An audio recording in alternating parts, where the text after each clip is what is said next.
दिपके, अभिजित दिपके हे तरुण दलित समाजातले, आदिवासी म्हणजे एस सी समाजातले. मग त्या कुठंतरी एस सी समाजाचा तरुणाचं आंदोलन निव्वळ त्या जरांगे दिल्लीला जर न्यायचं म्हणलं, जरांगेला 2000 लोक जाणार नाहीत. आणि दिपकेच्या आणि सोनम वांगचुकच्या नेतृत्वात लाखो तरुण दिल्लीमध्ये धडकले जंतर मंतरवर. लाखो नाही, तिथं करोडो म्हणावं लागेल, कारण की दररोज तिथं माझ्यामध्ये 2 लाख लोक तिथं येत होते, 2-5 लाख. मग इथं मग काय झालं, आता जरांगेसारखी यंत्रणा सुद्धा, जरांगेकडे सुद्धा फेक नेरेटिव्ह पसरवण्यासाठी त्यांच्याकडं फेक सोशल मीडिया आहे. आम्हाला ट्रोल करण्यासाठी असेल, सरकारला ट्रोल करण्यासाठी असेल, ते काही पेड लोक आहेत सगळे. ह्या माध्यमातून काय झालं, जरांगे दिल्लीला गेला, परंतु तिथं सुद्धा त्याची पोटदुखी, त्यांनी सोनम वांगचुकची सुद्धा संपूर्ण नाव नाही घेतलं, सोनम दादा किंवा सोनम भैया म्हणायचं, अभिजित भैया म्हणायचं. म्हणजे तिथं अभिजितचं पूर्ण नाव घ्यायचं नाही. म्हणजे हे सगळं कॉक्रोच जनता पार्टीचं आंदोलन माझ्यापेक्षा कसं काय मोठं होतंय, म्हणजे ही पोटदुखी आहे. आणि माझ्यापेक्षा आंदोलन कोणाचंच मोठं झालं नाही पाहिजे. मी तर प्रस्थापित समाजातला आहे आणि इतर मागासवर्गीय समाजातले आंदोलन माझ्यापेक्षा मोठे झाल्यावर यांची झोप उडवली. त्याच्यातून हे नवीन केलेला फंडा आहे, बाकी काही नाही. ओबीसी समाज कदापिही ह्या असल्या आरक्षण हटाव मोहिमेला सपोर्ट करू शकत नाही. हे काय आहे, fake media, fake social media, विशेषतः जरांगेची टीम आहे, रोहित पवारांची टीम आहे. आणि रोहित पवार असेल, शरद पवार यांच्या पोटात आणि विशेषतः काही समजा संघाची काही मंडळी असतील, ह्या लोकांच्या पूर्वीपासून आरक्षण कुणालाच नको आहे किंवा आरक्षणामुळं गरीब लोकांना न्याय मिळाला, यांना गरीबच ठेवायचे. यामुळे यांच्या अनेक दिवसापासून लोकांच्या पोटात दुखण्याचं काम होतंय. तर यांच्या ज्या RSSला मानणारा जो वर्ग असतो तो एक, शरद पवारांचा नातू रोहित पवारांची फेक मीडिया राज्यभरात सगळ्यांना माहिती किंवा त्यांचे ट्रोलर्स खूप आहेत. म्हणजे अशा लोकांच्या माध्यमातून ते वातावरण तयार करायचं. ओबीसी आरक्षण मागता येईल, ओबीसी कशाला म्हणून किंवा आरक्षण नकोय म्हणून, सगळ्या गोष्टी आमच्यापर्यंत आलेल्या आहेत, आम्हाला सगळ्या गोष्टी माहिती आहेत. परंतु त्यांनी आता तरी खरं बोललं पाहिजे किंवा काय चाललंय आणि समाजाला काय भेटू शकतंय. त्याच्यातून समाजाला ज्यांची मागणीच मुळात चुकीची, जी आरक्षणाची मागणी ती साफ चुकीची, बोगस नोंदीमार्फत कुणबी प्रमाणपत्र वाटप सुरू. आज तुम्ही प्रमाणपत्र वाटप करताल, पण उद्या ते जात पडताळणी समितीकडं न्यायालयात ते टिकलं पाहिजे ना. कारण की तुम्ही बोगस पद्धतीने कोणी तर काढलं तर त्याला प्रत्येकजण विरोधातला माणूस त्यांच्या विरोधात जाणारच, न्यायालयात दाद मागणार, जात पडताळणी समितीकडे दाद मागणार, तिथं ते टिकले पाहिजे. आज राज्यामध्ये अनेक प्रमाणपत्र बोगस असल्याचे निष्पन्न झालेत, ते रद्द झालेत.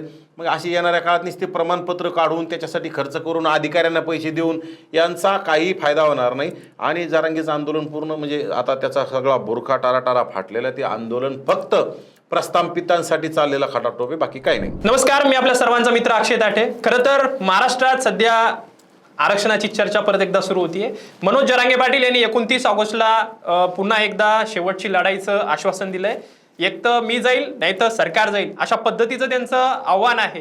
नेमकं ही काय नेमकं आश्वासन आहे आणि त्याचसोबत ओबीसी समाजाचे नेते आपल्यासोबत आहेत, नवनाथ आबा वाघमारे. खरं तर त्यांच्याकडनं जाणून घेणार आहोत की त्यांची भूमिका काय आहे, या आंदोलनामागं त्यांची जे काही धोरण आहे किंवा कशा पद्धतीने आहे ते सुद्धा त्यांच्याकडनं जाणून घेणार आहोत आजच्या या भागात, की नेमकं ओबीसी समाज आणि ओबीसी समाजाचे नेते यांचं काय मत आहे या आंदोलनाकडे. नमस्कार सर. नमस्कार. काय सांगाल, 29 ऑगस्टला पुन्हा एकदा मनोज जरांगे पाटील यांनी शेवटचं आंदोलनाचं हत्यार उपसलं. मनोज जरांगे प्रत्येक वेळी शेवटचंच आंदोलन म्हणतात, हे सगळ्यांना माहिती आहे. प्रत्येक आंदोलनावेळी ते हेच बोललेले आहेत किंवा आता माझा शेवटचा लढा आहे, एक तर मी जाईल किंवा सरकार जाईल, मरेपर्यंत मी उठणार नाही, मरेपर्यंत मी हलणार नाही. प्रत्येक वेळी त्यांनी समाजाची दिशाभूल केली. आता खरं तर हे आम्ही बोलण्यापेक्षा आता समाजाने त्यांना जाब विचारला पाहिजे, कारण की मराठा समाजाच्या तरुणांनी त्यांना जाब विचारला पाहिजे. कारण की आम्ही विचारलं ना तर काही समाजाला वेगळं वाटतं किंवा आम्ही काय यांना काय घेणं देणं आहे का, यांनी घी का विचारतात. परंतु त्याच्यात तुम्ही सत्यता जर पाहिली तर तुम्ही पहिलं वाशीला गेले, वाशीहून गुलाल घेऊन आले. गुलाल घेऊन आल्याच्या नंतर ओबीसींच्या आमच्यासारख्या कार्यकर्त्यांच्या दारात समाजातील तरुणांनी आतताई म्हणजे असणारे तरुण, ॲग्रेसिव्ह असणारे तरुण, ते कुठंतरी जरांगेला पार हृदयात मानणारे तरुण, त्यावेळेस थोडे अंधभक्त असणारे तरुण, ह्या लोकांनी आमच्या दारात गुलाल फेकण्याचं काम केलं. आमच्या दारात DJ वाजवले आणि आम्ही जिंकलो राजाऊ, म्हणजे आम्ही आणलोय सगळं. मग तो वाशीहून आल्याच्या नंतर मग पुन्हा सगळं मिळालं म्हटल्यानंतर पुन्हा काय उपोषणाला बसायची गरज होती. त्याच्यानंतर पुन्हा उपोषण, त्याच्यानंतर पुन्हा मुंबईला मग आझाद मैदानावर गेले, पुन्हा हो बोलू का पोरा हो, तुमच्या जीवावर जिंकलो रे राजा हो, तो सुद्धा त्यांचा विषय झाला. मग त्यावेळेस मी दोन्ही वेळेस तुम्हाला GR दिले, मग तुम्हाला GR वाचता येत नाहीत का, तुमच्यासोबत यंत्रणा नाही का, का तुम्ही निवळ बाजार मांडलाय. आरक्षणाच्या नावाखाली मराठा समाजाचा बाजार मांडलेला दिसतोय. आणि जर यांना खरंच आरक्षण मिळवायचं असेल तर तुम्ही पुन्हा सरकारच्या मंत्री जे तुमच्याकडे शिष्टमंडळ आहेत त्यांच्यासोबत दोस्ताना करता, यांच्यासोबत फार गुप्तगु एका रूममध्ये खोलीमध्ये तुम्ही जे गप्पा मारता. म्हणजे खरं तर म्हणलं तर हे राधाकृष्ण विखे पाटील असेल, तो झाडूपोछा करणारा दलाल आमदार प्रसाद लाड असेल, त्यांनी मध्यस्थी केल्याच्या नंतर त्या प्रसाद लाडला हा लाड्याशिवाय म्हणजे फार खालच्या पातळीचं बोलायचा. राधाकृष्ण विखे पाटलाला सुद्धा त्याच्याहून हाकलून दिलं पाहिजे म्हणायचा, आम्ही त्या मागण्या होत नाही तर ते उपसमितीवर राहण्याचा अधिकार नाही. मग त्याच राधाकृष्ण विखे पाटलाचे प्रसाद लाडाचे खोलीमध्ये बंद दाराआड काय मुके घेण्याचं काम यांनी केलं का? म्हणजे कुठंतरी दाखवायचं एक, करायचं एक, समाजाच्या नावावर मोठा व्यवसाय मांडलेला दिसतोय. हे समाजाने शोधलं पाहिजे. 1300-1350 कोटीचे जर कामं मिळत असतील राधाकृष्ण विखे पाटलांच्या खात्याचे, मग त्यामुळे तुम्हाला गपची बसावं लागतं. आंदोलन कसं असलं पाहिजे? आत्ताचं उत्तम उदाहरण दिल्लीमध्ये जंतर मंतरवर जे आंदोलन झालंय, जे सोनम वांगचूक बसले उपोषणाला, त्यानंतर अभिजित दिपकेंची ती कॉक्रोच जनता पार्टी ते ज्या विद्यार्थ्यांना माझ्या मते सरन्यायाधीशांनी कॉक्रोच म्हणून हिनवलं, तेच कॉक्रोच तिथं उतरले आणि केंद्र सरकारला पार हादरा दिला. त्यांनी केंद्र सरकारला हलवलं. संसदेमध्ये घुसण्याची तयारी तरुणांनी दाखवली. आणि जे मोदी असतील, शहा असतील, हे कधीही कोणापुढं झुकले नाही, परंतु त्यांना झुकवण्याचं काम तरुणाईनं केलं. परंतु त्याला निर्णय ठाम होता, कारण की माझ्या मते 20 दिवसापेक्षा जास्त दिवस सोनम वांगचूक स्वतःच्या जीवाची पर्वा न करता उपोषणाला बसले. आणि त्याच्यानंतर लाठीचार्ज होऊन त्या दिपकेंवर कुठंतरी शाई फेक होऊन हे सुद्धा त्यांनी डगमगले नाहीत, माघार घेतली नाही किंवा कुणासोबत सेटलमेंट केली नाही. आता यांनी सेटलमेंट केल्यामुळं यांचं प्रत्येक वेळी सेटलमेंट, प्रत्येक वेळी मग वाशीतून आले, एकनाथ शिंदेचा उदो बरेच दिवस केला, त्याच्यानंतर पुन्हा नंतर मुंबईला आझाद मैदानावर गेले, त्याच्यानंतर देवेंद्र फडणवीसांचा उदो केला, काही दिवस राधाकृष्ण विखे पाटलाचा केला, पुन्हा मागं पुढं झालं, पुन्हा एक दिवस राधाकृष्ण विखे पाटील 1 दिवसाच्या उन्हाच्या उपोषणात येऊन सकाळी येऊन गेले, दुपारी पुन्हा हलावाल घेतला, संध्याकाळी येऊन पुन्हा उपोषण सोडलं आणि नंतर पुन्हा त्यांचा उदो केला. आता पुन्हा नौटंकी करायची. हे समाजाला सुद्धा समाजाने ओळखलं पाहिजे. म्हणजे तुम्ही ज्या माणसाचा उदो करता, पुन्हा तुम्ही त्याच्या विरोधात बोलता, म्हणजे एक तर तुमच्या काहीतरी वर्क ऑर्डर थांबलेले असतील किंवा प्रामा तुम्हाला देणं बाकी असतील, ह्यामुळं चाललेला खटाटोपी किंवा तुमच्यावर झालेले गंभीर गुन्हे स्वरूपाचे गुन्हे आहेत दाखल, तुमच्या कार्यकर्त्यावर गंभीर स्वरूपाचे गुन्हे आहेत, हे गुन्हे मागं घेण्याचं काहीतरी मागं पुढं चाललं असेल. हे सगळे यांना काही समाजाशी घेणं देणं नाही आणि समाजाविषयी येणाऱ्या काळासून ते काही करू शकत नाही माणूस. म्हणजे यामागं मोठं राजकारण किंवा अर्थकारण आहे असं सरळ सरळ म्हणायचं आपण म्हणायचं का? राजकारणापेक्षा अर्थकारण जास्त दडलंय. कारण की आता जरांगीला समाजकारणापेक्षा अर्थकारण जास्त जमायला लागलंय. कारण की जरांगीची टीम जर पाहिलं तर करोडो रुपयाची माया जमवणारी टीम आहे आणि त्यांनी जमवली बी. त्याच्यातून अर्थकारणाशी निगडीत त्यांनी, हे बघा, प्रत्येकाने अर्थकारण करत असतो माणूस, परंतु का करायचं आणि किती करायचं हे सगळं लिमिट असतं. फक्त अर्थकारण, सामाजिकून अर्थकारण चालत नसतं आणि समाजाच्या म्हणजे समाजाचं वाटोळं अर्थकारणामुळे होत असेल तर तुम्ही अर्थकारण सुद्धा केलं नाही पाहिजे. अर्थकारण करण्याचे वेगळे खूप रस्ते आहेत ना. तुम्हाला समाजाच्या तोटा करून जर अर्थकारण करायला तर तुम्ही समाजाचे नेते कसे, समाजाचा फायदा कसा होऊ शकता? म्हणजे तुम्हाला संघर्ष योद्धा कसं म्हणायचं? तुम्ही संघर्ष योद्धा म्हणण्याऐवजी आता समाजाने त्यांना टेंडर योद्धा म्हणलं पाहिजे, त्यांना म्हणजे माफियांचा योद्धा म्हणलं पाहिजे. ते समाजाचा योद्धा राहिलेला मला नाही वाटत. हे आम्ही त्यांना बोलण्यापेक्षा समाज आता येणाऱ्या काळात बोलून, आणि अनेक मराठा समाजातले मित्र, मराठा समाजातले तरुण आम्हाला सुद्धा भेटतात, आम्हाला सांगतात, ह्या सगळ्या व्यथा सांगतात. यांनी किती जणाला आतापर्यंत फसवलं, किती सहकाऱ्यांना यांनी वाटोळं केलं, हे सगळ्या गोष्टी आमच्यापर्यंत आलेल्या आहेत. आम्हाला सगळ्या गोष्टी माहिती आहेत.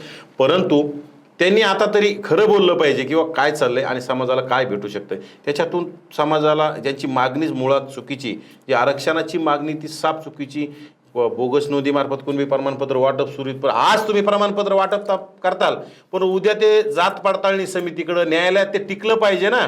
कारण की तुम्ही बोगस पद्धतीने कोणी तर काढलं तर त्याला दाद, प्रत्येकजण विरोधातला माणूस त्यांच्या विरोधात जाणारच, न्यायालयात दाद मागणार, जात पडताळणी समितीकडे दाद मागणार, तिथं ते टिकले पाहिजे. आज राज्यामध्ये अनेक प्रमाणपत्र बोगस असल्याचे निष्पन्न झाले, ते रद्द झालेत.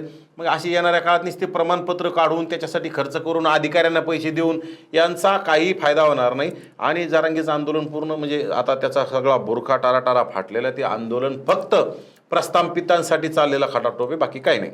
तुम्हाला असं वाटतं की सरकार या आंदोलनाकडे थोडंसं झुकतं माप देत आहे अशा पद्धतीने किंवा सहकार्य करते? सरकार झुकतं माप देत आहे. कारण की सरकारची जरांगीची मिलीभगत बऱ्याच दिवसापासून चाललेली आहे.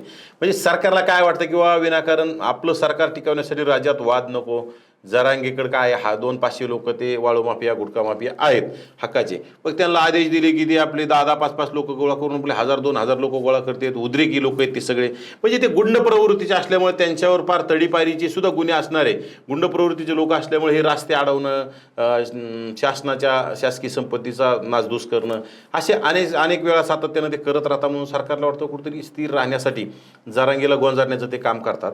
जरांगेच्या मान्यानुसार बोगस नोंदीमार्फत प्रमाणपत्र वाटप बी सुरू येतं, परंतु ते वाटप केलेले प्रमाणपत्र रद्दच होणार आहेत एक दिवस. आणि रद्द करण्यासाठी सातत्याने प्रत्येक ठिकाणी यंत्रणा कामाला लागलेली. हे बघा, आमच्या ओबीसी समाजातील लोक आज जरी शांत वाटत असेल, पण ज्याच्या त्याच्यापर्यंत डॉक्टर बाबासाहेब आंबेडकरांनी संविधानाच्या माध्यमातून सगळ्यांना सारखे अधिकार दिलेत, न्याय मागण्याचा अधिकार आहे. कुठं चुकीचं वाटलं तिथं न्याय मागायला सुरुवात आहे. आज मला वाटतं छत्रपती संभाजीनगरमध्ये 3 कुणबी प्रमाणपत्र रद्द झालेत, परभणीमध्ये झालंय, तिकडं फलटणमध्ये झालंय, अनेक ठिकाणी प्रमाणपत्र रद्द झालेले, बीडमधल्या माजलगावमध्ये रद्द झाले, अनेक जे निवडून आलेले लोक आता तिथं रद्द व्हायले आणि येणाऱ्या काळात ते झालेले पाहायला मिळतील. फक्त आम्ही सुद्धा गावगाड्यातील लोकांना सांगतो किंवा प्रत्येक ठिकाणी आम्ही येऊ शकत नाही तिथं किंवा त्याला दाद मागायला. उदाहरणार्थ एखाद्या ग्रामपंचायतमध्ये, एखाद्या गावगाड्यामध्ये, ग्रामपंचायतमध्ये एखाद्याने तुम्हाला वाटलं बोगस कुणबी प्रमाणपत्र काढलंय, तर त्याचा तपास गावातीलच एखाद्या तरुणांनी लावला पाहिजे. त्याच्यामध्ये बोगस काय, खरं काय, खोटं काय, ते दाद मागायची त्या तरुणांनी न धाडस करता, कुणालाही न घाबरता ते जात पडताळणी समितीकडे दाद मागितली तर न्याय मिळतो. पंचायत समिती विभागामध्ये असेल, पंचायत समितीच्या एखाद्या सदस्यांनी ते केलं असेल तर त्याच्यात दाद मागण्या त्या पंचायत समिती एकमेकाच्या विरोधात लढलेल्या लोकांनी ते केलं पाहिजे. जिल्हा परिषदेत तसंच, नगरपालिकेच्या क्षेत्रामध्ये सुद्धा तसंच लोकांनी, प्रत्येक माणसाने आपला जबाबदारी म्हणून हे कुणबी प्रमाणपत्र जे आहेत ओरिजिनलला कोणी हे करू शकत नाही, परंतु 99.99% बोगस प्रमाणपत्र म्हणजे हाताने खाडाखोड केलेल्या नोंदीमार्फत प्रमाणपत्र वाटप झालेत. त्यामुळे ते रद्द करायला आपल्याला अधिकारी ते रद्द होणारच आहेत. त्यामुळे प्रत्येकाने आता धाडस करून ते येऊन रद्द करण्यासाठी तळमळ केली पाहिजे. सध्या आपण बघतोय कॉक्रोच जनता पार्टीचं आंदोलन यशस्वी झाल्यानंतर एक नवीन आंदोलन सुरू झालंय, आरक्षण हटाव आंदोलन. याकडं ओबीसी समाज मोठ्या प्रमाणे सपोर्ट करतोय असं सोशल मीडियामध्ये दिसतंय. याकडे कसं बघता, हे सत्य आहे का की ओबीसी समाज आरक्षण हटावच्या सपोर्टमध्ये म्हणून? ओबीसी समाज कदापिही ह्या असल्या आरक्षण हटाव मोहिमेला सपोर्ट करू शकत नाही. हे काय आहे, fake media, fake social media, विशेषतः जरांगेची टीम आहे, रोहित पवारांची टीम आहे, आणि रोहित पवार असेल, शरद पवार यांच्या पोटात, आणि विशेषतः काही समजा संघाची काही मंडळी असतील, ह्या लोकांच्या पूर्वीपासून आरक्षण कुणालाच नको आहे किंवा आरक्षणामुळं गरीब लोकांना न्याय मिळाला, यांना गरीबच ठेवायचे, यामुळे यांच्या अनेक दिवसापासून लोकांच्या पोटात दुखण्याचं काम होतंय. तर यांच्या ज्या RSSला मानणारा जो वर्ग असतो तो एक, शरद पवारांचा नातू रोहित पवारांची फेक मीडिया राज्यभरात सगळ्यांना माहिती किंवा त्यांचे ट्रोलर्स खूप आहेत, हे अशा लोकांच्या माध्यमातून ते वातावरण तयार करायचं. ओबीसी आरक्षण मागतंय, ओबीसी कशाला म्हणून किंवा आरक्षण नकोय म्हणून. ओबीसीला आरक्षण लागतं. ओबीसी गावगाड्यातील 18 पगड जातीतील 12 बलुतेदार, 18 रुजदार, यांना आणखी राजकीय प्रवाहातच 100% पोहोचता आलं नाही. कुठंतरी प्रवाहाला सुरुवात झाली आणि तेच आरक्षण संपवले, हे स्वतः कसं म्हणतील? म्हणजे हे फक्त बाकीच्यांना जे आरक्षण, यांच्या अनेक वर्षापासून, शेकडो वर्षापासून हे ज्या लोकांचा आरक्षणाला विरोध आहे, ज्या लोकांचा मंडल आयोगाला विरोध होता, अशा लोकांनी कुठेतरी ओबीसीच्या नावाने फेक अकाउंट्स केलेले असतील, ओबीसींचं नाव समोर करून असा डायलॉग करणं सुरू आहे. परंतु ओबीसी बघा, आम्ही गावगाड्यातील ओबीसींचं आम्ही चळवळीतील प्रतिनिधित्व करतोय, जबाबदारीनं ओबीसींसाठी लढतोय. आम्हाला गावगाड्यातल्या ओबीसींसोबत संवाद होतोय. ओबीसीचे प्रश्न आम्हाला माहिती आहेत, ओबीसीच्या व्यथा माहिती आहेत, ओबीसीच्या मनात काय चाललं हे आम्हाला सगळं माहिती आहे. त्यामुळे ओबीसी कदापि ह्या गोष्टींना विरोध करत नाही आणि करणार सुद्धा नाही. आणि हे सगळं फेक आहे. माझ्या मते कॉक्रोच जनता पार्टीला कुठतरी बायकॉट करण्यासाठी हे काय झालं, कॉक्रोच जनता पार्टीच्या नावाखाली दिपके, अभिजित दिपके हे तरुण दलित समाजातले, आदिवासी म्हणजे SC समाजातले, मग त्या कुठतरी SC समाजाचा तरुणाचं आंदोलन निव्वळ त्या जरांगे दिल्लीला जर न्यायचं म्हणलं, जरांगेला 2000 लोक जाणार नाहीत. आणि दिपकेच्या आणि सोनम वांगचुकच्या नेतृत्वात लाखो तरुण दिल्लीमध्ये धडकले जंतर मंतरवर. लाखो नाही, तिथं करोडो मानावं लागेल, कारण की दररोज तिथं माझ्यामध्ये 2 लाख लोक तिथं येत होते, 2-5 लाख. मग इथं मग काय झालं, आता जरांगेसारखी यंत्रणा सुद्धा, जरांगेकडे सुद्धा फेक नेरेटिव्ह पसरवण्यासाठी त्यांच्याकडं फेक सोशल मीडिया आहे. आम्हाला ट्रोल करण्यासाठी असेल, सरकारला ट्रोल करण्यासाठी असेल, ते काही पेड लोक आहेत सगळे. ह्या माध्यमातून काय झालं, जरांगे दिल्लीला गेला, परंतु तिथं सुद्धा त्याची पोटदुखी, त्यांनी सोनम वाकचूकची सुद्धा संपूर्ण नाव नाही घेतलं, सोनम दादा किंवा सोनम भैया म्हणायचं, अभिजित भैया म्हणायचं, म्हणजे तिथं अभिजितचं पूर्ण नाव घ्यायचं नाही. म्हणजे हे सगळं कॉक्रोच जनता पार्टीचं आंदोलन माझ्यापेक्षा कसं काय मोठं होतंय, म्हणजे ही पोटदुखी आहे. आणि माझ्यापेक्षा आंदोलन कोणाचंच मोठं झालं नाही पाहिजे. मी तर प्रस्थापित समाजातला आहे आणि इतर मागासवर्गीय समाजातले आंदोलन माझ्यापेक्षा मोठे झाल्यावर यांची झोप उडवली. त्याच्यातून हे नवीन केलेला फंडा आहे, बाकी काही नाही.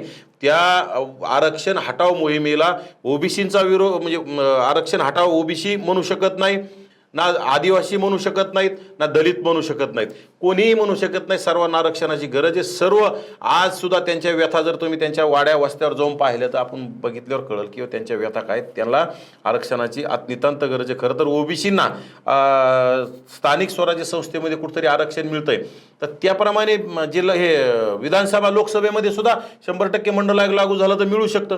म्हणजे आरक्षण आणखी वाढलं पाहिजे, आरक्षण कमी नाही झालं पाहिजे. कारण की खरं तर जातनिहाय जनगणना करून ओबीसींची आकडेवारी समोर आली पाहिजे आणि त्या आकडेवारीनुसार ओबीसींना आरक्षण मिळालं पाहिजे. परंतु राज्यामध्ये ओबीसीची आकडेवारी 50%पेक्षा जास्त आहे, हे सगळ्यांना माहिती आहे. मराठा समाज 12% हे सगळ्यांना माहिती आहे. परंतु इथं काय झालं, मराठा समाजाचे प्रतिनिधी हे बघा, गावगाड्यामध्ये आजपर्यंत कधी जातीभेद नव्हता. मराठा समाजाच्या लोकांना सुद्धा मोठ्या मनाने गावगाड्यातील 18 पगड जातीतील 12 बलुतेदार, 18 बलुतेदार, SC ST मुस्लिम हे सगळे मोठ्या मनाने मोठा भाऊ म्हणून निवडून देत आले. परंतु ह्या बिंडोक काही लोकांच्या आंदोलनामुळं आता येणाऱ्या काळात त्याचे परिणाम सुद्धा तुम्हाला पाहायला मिळतील आणि जबाबदार लोकांना याचे परिणाम सुद्धा भोगावे लागतील. म्हणजे खरं तर त्यामुळं हे लोक आजपर्यंत जे जबाबदार लोक आहेत, शरद पवारांसारखे जे वरिष्ठ लोक येतं आणि ज्येष्ठ लोक येतं राजकारणातले, ह्या लोकांनी जातनिहाय जनगणनेला वेळोवेळी अंधारातून विरोध केला. जातनिहाय जनगणना होऊन देत नाही. त्यांना माहिती आहे राज्यात जर ओबीसी 52%, 55%, 60% जर दिसला आणि उघडं पडत मराठा किती ओबीसी किती, मग ज्यावेळेस ओबीसी जागा झाला तर ओबीसीलाच मतं करेन, ओबीसीचे आमदार निवडून, त्यावेळेस आपलं काय करत. त्यामुळे ओबीसींच्या जातनिहाय जनगणनेला सातत्याने विरोध होतो आणि प्रत्येक वेळी कुणाचं सरकार असेल तर आम्ही जनगणना करू म्हणतं, नंतर फसवण्याचं काम करतं. त्यामुळे पण आता ओबीसीनं ठरवलं येणाऱ्या काळात ओबीसी सुद्धा ओबीसीची जनगणना करायला सक्षम होईल. 2029 पर्यंत आम्ही आता गावगाड्यामध्ये फिरून लोकांना जागं करण्याचं काम करतो. तर आम्हीच महाराष्ट्रात प्रत्येक गावागावात आमच्या काही तरुणांना समोर करून गावातली आकडेवारी आपले किती घरं आहेत ओबीसीचे, ते कोण्या कोण्या जातीत आहेत, त्यांचे सगळे डिटेल्स काढण्यासाठी आम्ही आवाहन करणार आहोत आणि येणाऱ्या काळात ते तुम्हाला पाहायला मिळेल. सध्या महाराष्ट्रात विलास गुले मर्डर केस खूप चर्चेत आहे. त्या हत्या प्रकरण दाबण्याचा मोठ्या प्रमाणात प्रयत्न होतोय असा आरोपही तुमचा आहे. या प्रकरणात काही मोठ्या शक्ती आहेत का की हे खरंच न्याय मिळेल का, काय वाटतं? ज्याप्रमाणे संतोष अण्णा देशमुखांना न्याय मिळाला पाहिजे, आरोपी कोणी असेल, किती मोठा असेल, ते अटक झाला पाहिजे. आम्ही सातत्यानं संतोष अण्णाच्या प्रकरणात हेच बोलत आलो. संतोष अण्णाचा निर्गुण हत्या झाली, त्याचप्रमाणे विलास गुलेंची सुद्धा तशाच पद्धतीनं, म्हणजे विलास गुले एक मोठं कार्य करायला गेला होता किंवा कुणाला तरी मारतेत म्हणून त्याला वाचवण्यासाठी गेला, तर त्याला तिथं त्याला त्याची हत्या करण्याचं काम त्या गुंड प्रवृत्तीच्या लोकांनी केलं. आणि यामध्ये सातत्यानं बजरंग सोनवणेच्या मुलाचे शिडियार सुद्धा आता बाहेर आले तर की SITने जी चौकशी केली त्याच्यामधून त्या बजरंग सोनवणेचा मुलगा सौरभ सोनवणे यांनी त्या आरोपींचा काहीतरी 2-4 आरोपींशी सातत्यानं फोनवर बोललेले सगळं समोर आलंय. परंतु यामध्ये राज्याचं गृह विभागच कुठतरी त्या सोनवणेला वाचवण्याचा प्रयत्न करत आहे. कारण की कुठतरी आज सत्तेतील लोकांना वाटतं किंवा शरद पवार गटाचे लोक सुद्धा आपल्यामध्ये सामील झाले पाहिजे, त्यासाठी त्याचा सातत्यानं प्रयत्न सुरू आहे. आता 2-5 दिवसापासून चांगल्या प्रकारे हालचाली सुरू की सुप्रिया सुळेंना केंद्रात मंत्रिपद द्यायचं आणि इकडं खाली काही मंत्रिपद द्यायचे, म्हणजे ही शरद पवारांची राष्ट्रवादी सुद्धा विलीन करून म्हणा काय असं किंवा सत्तेत घेण्याचं, म्हणजेच बजरंग सोनवणेला कुठतरी वाचवण्यासाठी राज्यातील प्रमुख लोकच कुठतरी प्रयत्न करतात. परंतु राज्यातील प्रमुख लोकांनी कुठतरी असा जातीभेद न करता ज्याप्रमाणे संतोष अण्णा देशमुखांना न्याय देण्याचं काम केलं, तसं विलास गुलेंची मारेकरी मग ते कुणी असू त्याला अटक झाली पाहिजे ना. सौरभ सोनवणे असो किंवा सौरभ सोनवणेचा बाप असो बजरंग सोनवणे, गुन्हेगार असतो, त्याच्यावर कारवाई झाली पाहिजे. परंतु बजरंग सोनवणे खासदार सातत्यानं मुख्यमंत्र्याला भेटलेले, तुम्ही मागच्या 15 दिवसापूर्वी बघितलं जे आंदोलन तापलेलं असताना, म्हणजे एवढी काय घाई होती मुख्यमंत्र्याला भेटण्याची. मुख्यमंत्र्याला भेटायचं, तिथल्या बीडच्या स्थानिक आमदार सुरेश दासांच्या माध्यमातून विजय पंडिताच्या माध्यमातून सुरेश दासांना हे मुख्यमंत्र्याला भेटायचं आणि ते प्रकरण रफादफा करण्याचा प्रयत्न सुरू आहे. परंतु प्रकरण रफादफा होणार नाही, ओबीसी शांत बसणार नाही, आम्ही शांत बसणार नाही. आम्ही सातत्याने आवाज उठवत राहू आणि जर राज्याच्या प्रमुखांनी जर हे प्रकरण दडपावण्याचा प्रयत्न केला तर नक्की 2029ला सुद्धा आम्ही त्या प्रश्नावर आवाज उठवण्याचं काम करू. कारण की आम्ही गावगाड्यातील 18 पगड जातीतील गोरगरीब समाजातले आहोत, म्हणून आमची हत्या झाली तर आम्हाला जीव नाही का? प्रस्थापित समाजातल्या एखाद्या व्यक्तीची हत्या झाली, आम्ही कधी विरोध केला किंवा आम्ही त्याला न्याय मिळाला पाहिजे म्हणलो, पण त्याला जीव आहे ना आम्हाला जीव नाही का? राज्यामध्ये ओबीसीच्या म्हणजे राज्यामध्ये मराठा समाजाच्या आरक्षणासाठी काही कुटुंबातील लोकांनी आत्महत्या केल्या, त्या कुटुंबाला 10-10 लाख रुपये मिळाले आणि ओबीसीच्या सुद्धा लोकांनी ओबीसीचं आरक्षण गेले म्हणून राज्यामध्ये माझ्या मते 30-32 लोकांनी आत्महत्या केल्यात. मग त्या मराठा समाजाच्या कुटुंबाला 10-10 लाख मिळाले, मग ओबीसीच्या कुटुंबाला का मिळत नाहीत? मग काय ओबीसीचे काय माणसं नव्हते, जनावर होते का? मराठा समाजाचे माणसं ओबीसीचे जनावर आहेत का? परंतु या प्रश्नामध्ये आमचे ओबीसी उपसमितीचे अध्यक्ष चंद्रशेखर बावनकुळेजी हे बोलले पाहिजे, परंतु आमचे अध्यक्ष बोलत नाहीत.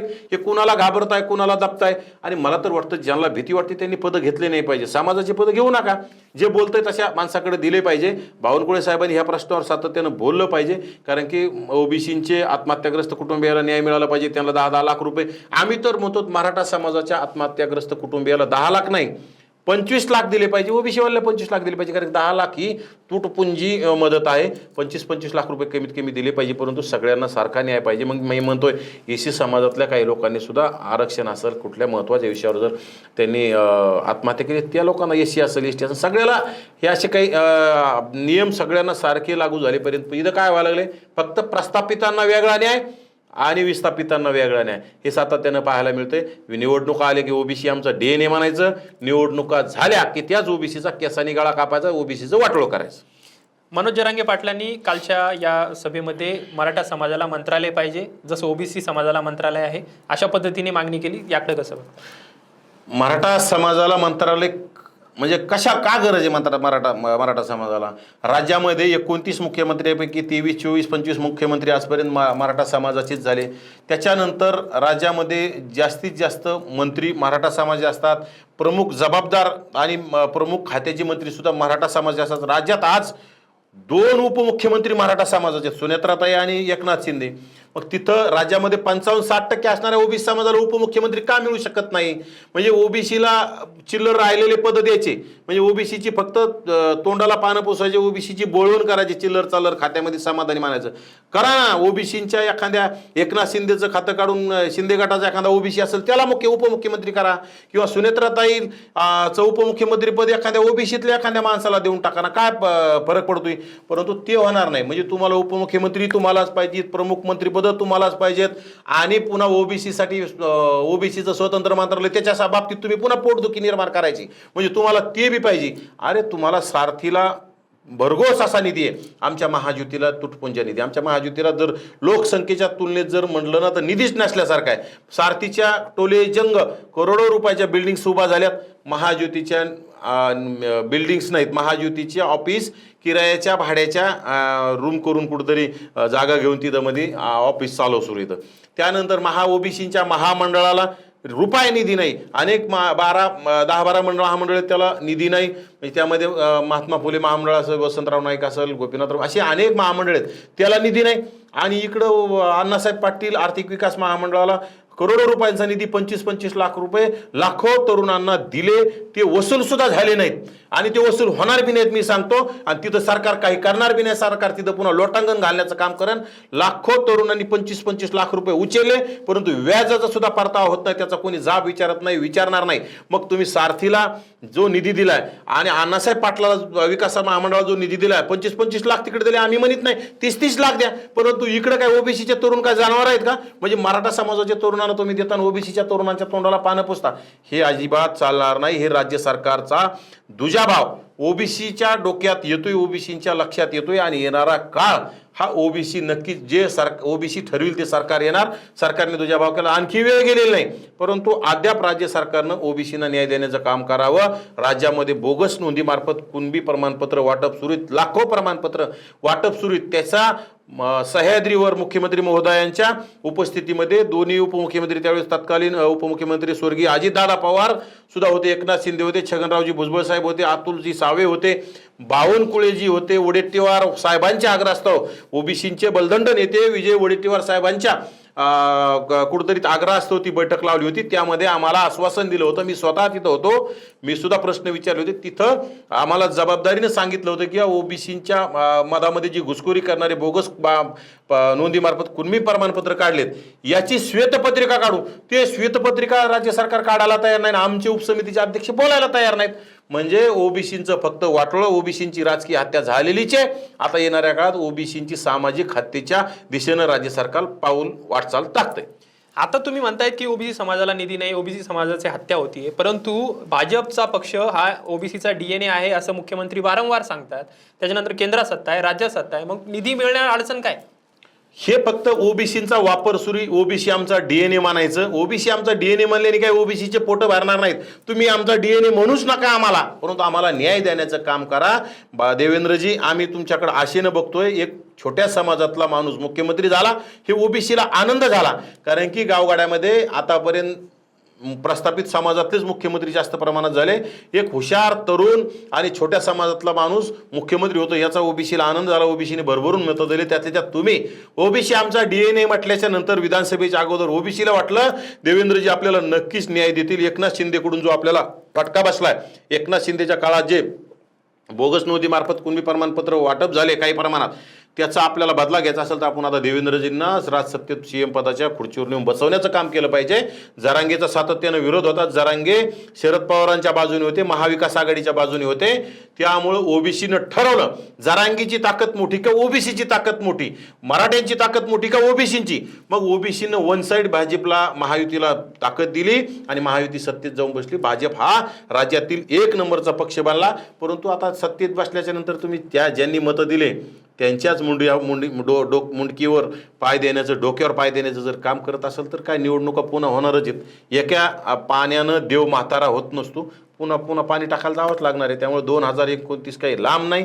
कसे बी 1-2 वर्षे आता ओबीसीवर अन्याय झालाय, असंच अन्याय अत्याचार सहन करत 2029ची आम्ही वाट पाहणार, आम्ही जागा करणार. लोकांवर कसा अन्याय होतो आम्ही सातत्यानं सांगत राहणार.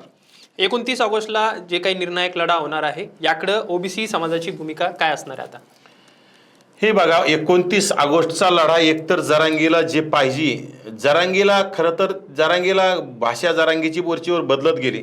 सुरुवातीला जरांगे म्हणायचे मी गरीब मराठ्यांच्या लेकरांसाठी लढतोय, परंतु त्याच्यातून गरीब मराठ्यांच्या लेकरांनी, अभ्यासू लेकरांनी अभ्यास केला पाहिजे.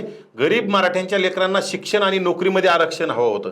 परंतु जरांगे लढताय कोणासाठी? निजामी आणि प्रस्थापित मराठ्यांच्या लेकरांसाठी, की यांना उद्या सरपंच होता आलं पाहिजे, ओबीसींच्या जागेत घुसखोरी करून पंचायत समिती सदस्य होता आलं पाहिजे, जिल्हा परिषद सदस्य होता आलं पाहिजे, नगरसेवक होता आला पाहिजे, जिल्हा परिषदेचा अध्यक्ष, पंचायत समितीचा सभापती, नगराध्यक्ष, महापौर होता आलं पाहिजे.